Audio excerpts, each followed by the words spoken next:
With a wife like his, whose only gripe when selling her soul to the devil was that she couldn't cash it in twice, is it any shock Harry got tangled in the global elite's dark underbelly? And given his bloodline, is it any wonder Harry has been caught up in the sick and twisted world of child trafficking and blood sacrifice? His ancestors have been eating human flesh for centuries.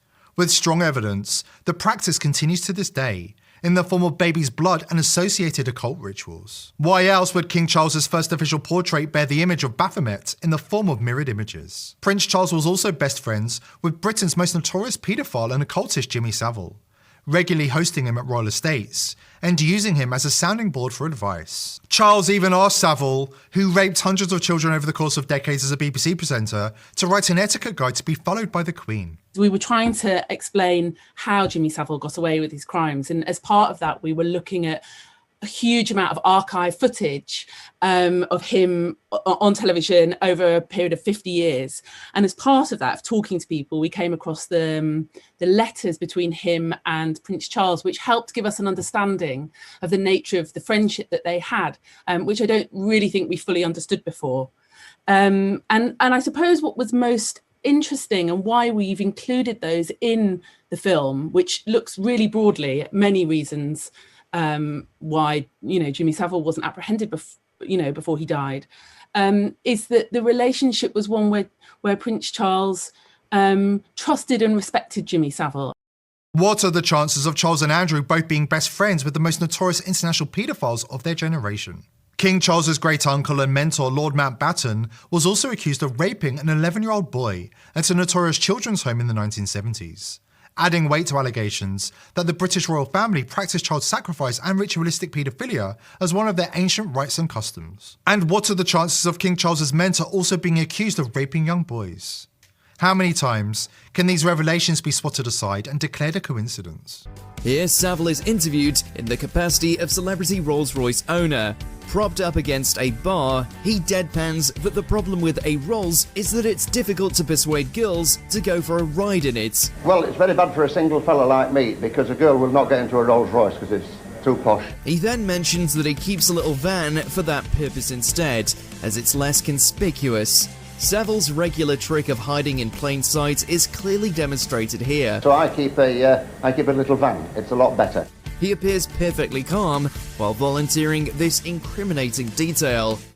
Now that Savile and Mountbatten are dead, and Charles's disgraced brother Andrew can't keep company with Jeffrey Epstein anymore, Charles is spending his time working on ushering in the globalist vision of the New World Order, with all the anti-human evil that it entails. Here is Charles, the man accused of raping countless young boys at Aldenham School, and Emmanuel Macron, the man who was groomed at the age of 14 by his so-called wife, welcoming guests of the New World Order at the opulent Palace of Versailles. Yes, these are the same parasites pushing net zero, 15-minute cities, and open borders onto the peasants.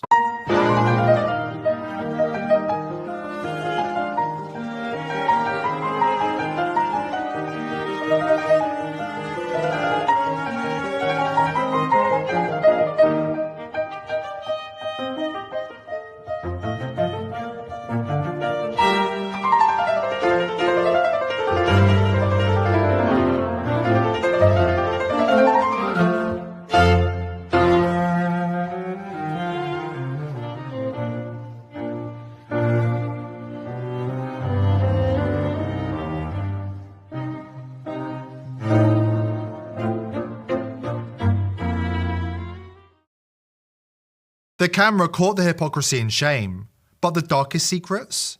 They're festering behind closed doors, begging to be unearthed. According to a man who works security at Diddy's white parties, the full truth about the crimes committed by VIP elites has yet to be revealed. And when it does, Meghan Markle's involvement will come to light, because the truth can't stay hidden forever. Yo, listen up, fam. This ain't no game, right? My name ain't important, but I used to roll deep with Diddy back in the day, part of the crew working security that saw everything that go down at them white parties. I'm talking about the real shit, the stuff they don't put on TMZ, the stuff that make your stomach turn. I'm blowing the whistle because people need to know what's good, especially if you got kids dreaming about fame. Keep them out of this industry, fam. It's a damn trap. So check this. Few years back, I'm working at one of Diddy's white parties. You know, the ones where everybody's dripped in all white, acting like they holier than thou, but the vibe's off. Real sinister-like. And who rose up? Meghan Markle. Yeah, that Meghan, the one who snagged Prince Harry. She's got Harry trailing behind her like a lost puppy, looking all awkward in his crisp white fit. But Meghan, she's on one, fam, pushy as hell, desperate to shine, trying to rub elbows with the elite. She acting like she ain't already a duchess or whatever, like she gotta prove something, hungry for attention, climbing that ladder one sleazy handshake at a time. I seen her in action, yo. Like one time Diddy's talking to some big-time producer, right? Meghan butts in all loud, like, "Oh, Sean, you ain't introduced me yet. This man needs to know who I am." Diddy's eyebrow go up like, "Chill, fam." But she don't stop. She's pushing, leaning in, laughing too loud, touching the dude's arm like they besties. The producer's trying to back off, giving her that polite get out of my face smile, but she don't care. She's like, "Oh, we gotta work together. I got ideas. I'm the one you need." Straight desperate, yo. Diddy just smirked and let her ramble, cause he knew what was coming later that night. Now, hold up. This where it get real dark, right? These parties ain't just champagne and photo ops. There's a room, fam, a back room, where the occult shit pops off. I seen it with my own eyes. They pull you in, talking about rituals, power, sacrificing to stay on top. And Meghan, she was all in, like she'd been waiting her whole life for this invite. They start whispering to her, some of Diddy's inner circle, telling her she gotta prove her loyalty. They bring up this kid, little innocent thing, couldn't have been more than 5 or 6. They saying it's part of the deal, some twisted blood pact to lock in your spot with the elite. Sacrifice the kid, tap into that dark energy, keep the fame flowing. Harry's standing there looking shook but not surprised, you feel me? Like he's uncomfortable, shifting on his feet, but he ain't running. Word is he's seen this kind of mess before. Royal blood got its own skeletons, I guess. Meghan, though, she's locked in, eyes wide, nodding like she trying to impress him. They egging her on, saying, "Do it, Meghan. This how you stay relevant. This how you climb." And she don't even flinch, fam. She's too far gone, too damn eager. Next thing I know, they handing her a blade, and I'm out.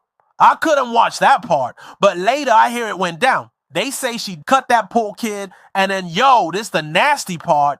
They had her eating flesh, drinking blood laced with adrenaline, some adrenalized shit they swear keeps you young and powerful. I seen her after, fam, wiping her mouth, smiling like she just won an Oscar. Harry's off to the side, pale as hell, but he ain't saying shit. He's too deep in this world to act brand new. I'm telling you, this ain't no fairy tale. Meghan was desperate, pushy, ready to do whatever to please them elites, and she crossed a line you can't come back from.